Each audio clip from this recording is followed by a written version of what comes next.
Welcome to the Deep Dive.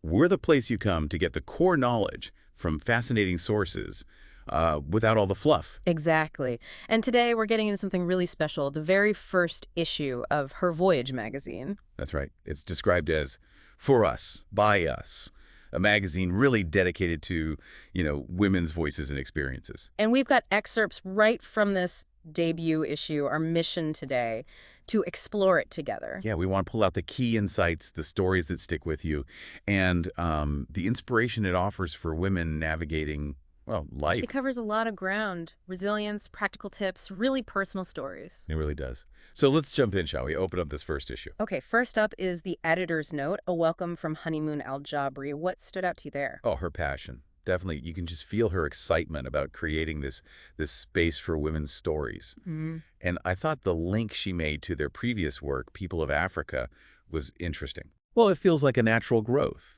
Taking that celebration of diverse voices and focusing it on the shared sort of strength and beauty of women globally. That's a great point. It signals this wider view, a global community, that still values those individual stories. And she makes it clear it's a conversation. She's inviting you, the reader, to give feedback, send stories.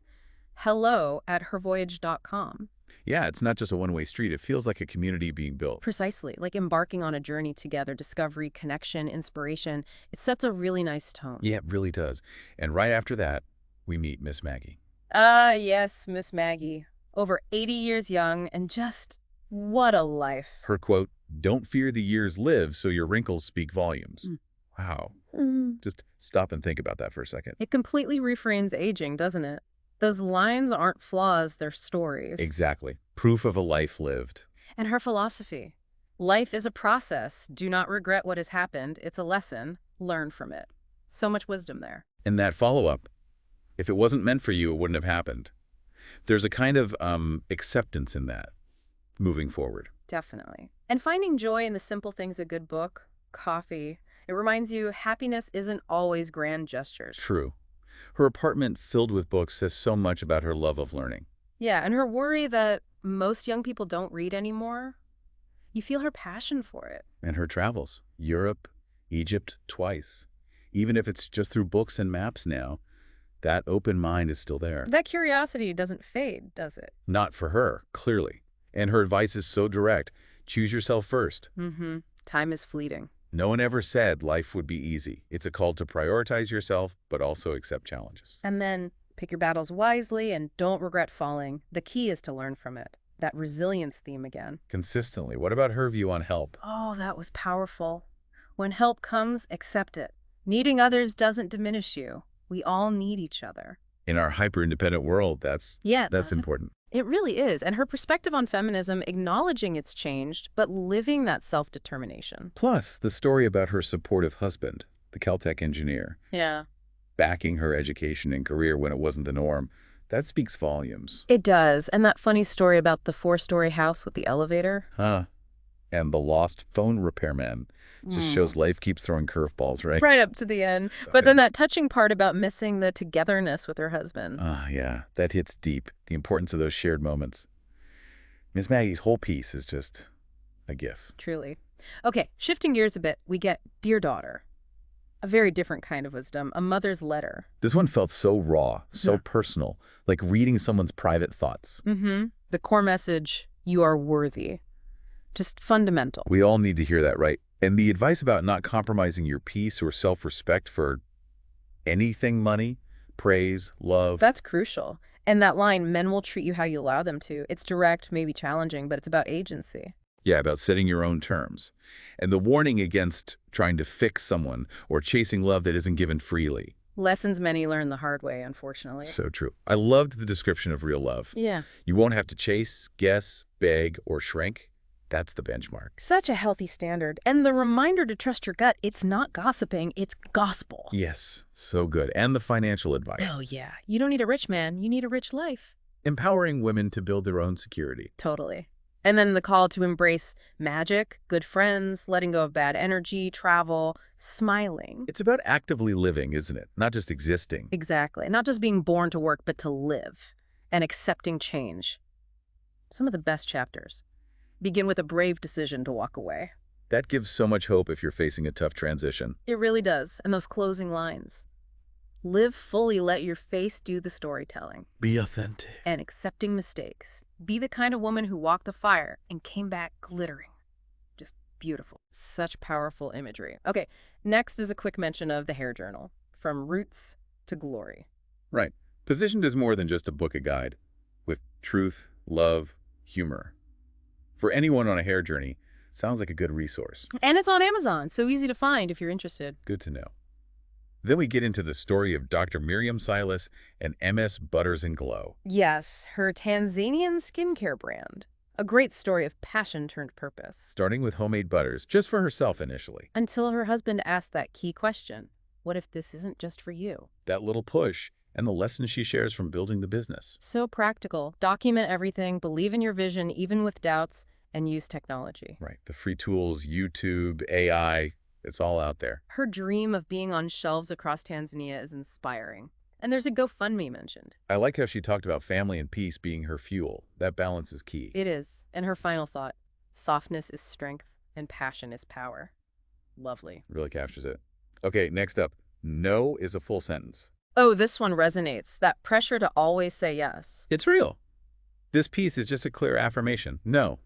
That's it. That's the sentence. You don't need pages of excuses or apologies. Exactly. And how saying yes out of obligation leads you away from your own life. And it frames no as coming from self-love, from protecting your energy. It's not unkindness. No, it's essential. It's about finding your voice before the world tries to dictate your boundaries for you. Right. Speaking up isn't shouting. It's just not shrinking. Love that. Yeah. And don't apologize for it. The right people will respect your no. A liberating message. Okay, let's shift to our surroundings, the living space and the summer reset. Yes.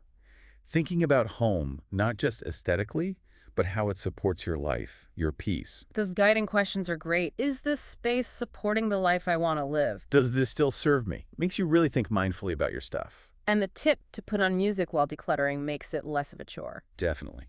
Keep donate, toss is standard, but I like the extra tip. If it makes you sigh, let it go. That intuition. Listen to your body's reaction. And creating a personal sanctuary, however small, we all need that little corner, right? Right, absolutely. And the ritual of writing down and releasing thoughts, making it intentional. It reframes decluttering as self-love, not punishment. Then the DIY ideas, reviving old furniture, repurposing things, adds a personal touch. Making it a weekend ritual sounds lovely, and the summer color palette, creams, oats, lemon, indigo, sounds so calming. Creates that light, peaceful vibe. And fragrance. Don't underestimate smell. Candles, diffusers, simmer pots. Ways to set the mood. With specific scent suggestions for different rooms, which is helpful. It all comes back to making your home a nurturing space that reflects you. Precisely. Okay, a quick practical note. Advertise with us. Right. Just an invitation for brands aligned with Her Voyage's values.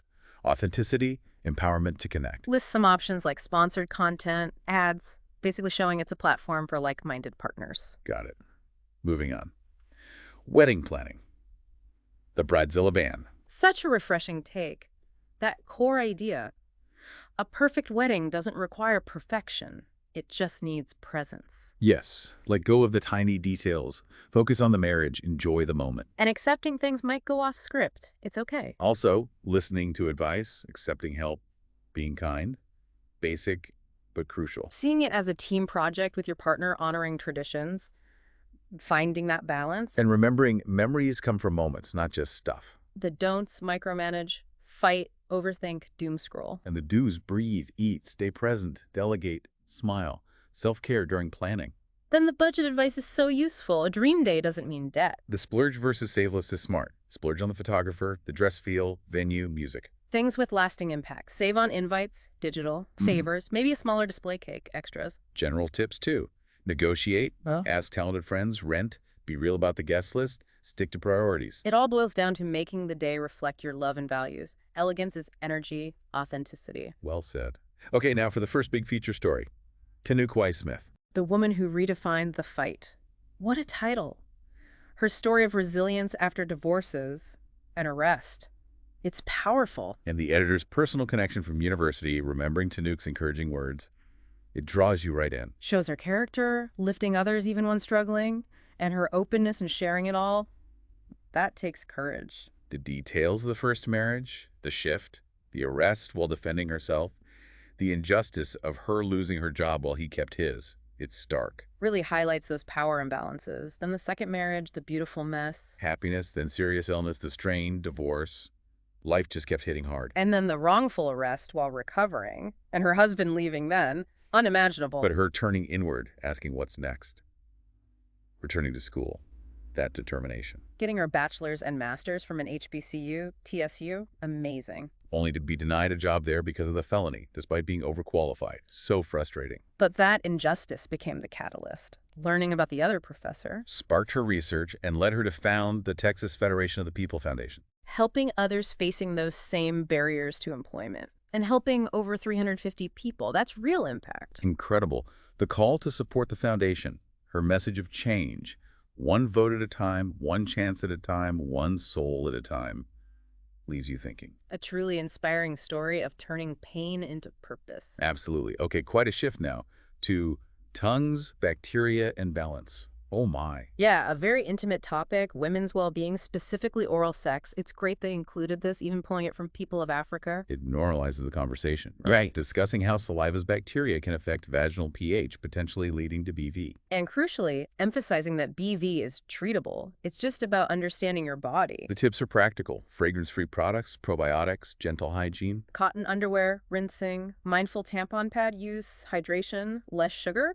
All good basics. Plus the specific before-after intimacy tips. Partners, clean mouth, clean hands, quick rinse, simple stuff. And the daily essentials diet, breathable fabrics, hygiene, bathroom habits after intimacy. And the bottom line, if something feels off, see a doctor. Empowering women with knowledge. Exactly. Okay, a lighter note. Fashion. Slay. Repeat. The Ulimo edit. Ulimo Norman Newton sounds fun. Dress loud, walk proud. Love that. And you don't need a closet full of clothes, you just need the right ones. Music to my ears. Her staples seem smart. Killer black heels, color confidence, one good handbag, a wig for bad hair days. Signature scent, basic makeup skills. It's about building a confident, versatile style. And that final idea. Style is breaking rules with grace, owning who you are. Perfect. And finally, we land in the kitchen. Called the heart of her voyage. You feel the warmth, especially with the editor's cookbook mentioned. Yeah, that recipes or stories, invitations to share. It feels welcoming. And quite the spread. Focaccia, butternut squash soup, chicken orange delight. Tan-fried green tomatoes, even a simple spaghetti with roasted garlic, something for everyone. The step-by-step directions look really clear and doable. And those cook like a pro tips. Knife skills, onion tiers, gadgets, trusting your senses. Getting hands-on, cleaning as you go, and laughter is the best seasoning. Love it. Plus practical tips on storing spices. And Khadija Abdullah's cupcake tips. Room temp ingredients, don't overmix. Useful little nuggets. It really makes the kitchen feel like this cozy, inspiring hub in the magazine. Definitely encourages you to get in there and create something. So, wrapping up our look at this first issue of Her Voyage, it's clear it's aiming high. Yeah, that mission to inspire, uplift, empower women. It comes through in all these different pieces. It really does. And it leaves you with that gentle challenge we mentioned. To take one bold step towards your dreams, whatever they are, this month. So maybe just take a second now, think about it. What's one bold step you could take? Maybe write it down. Commit to it somehow. Just start. And the phrase team wants to hear about it. Share using hashtag HerVoyage-Magazine or reach out via email. It's been great diving into this first issue with you. Absolutely. Thanks so much for joining us on this deep dive. Until next time. Keep living boldly, loving fiercely, and embracing every wrinkle, every story, every step of your own voyage.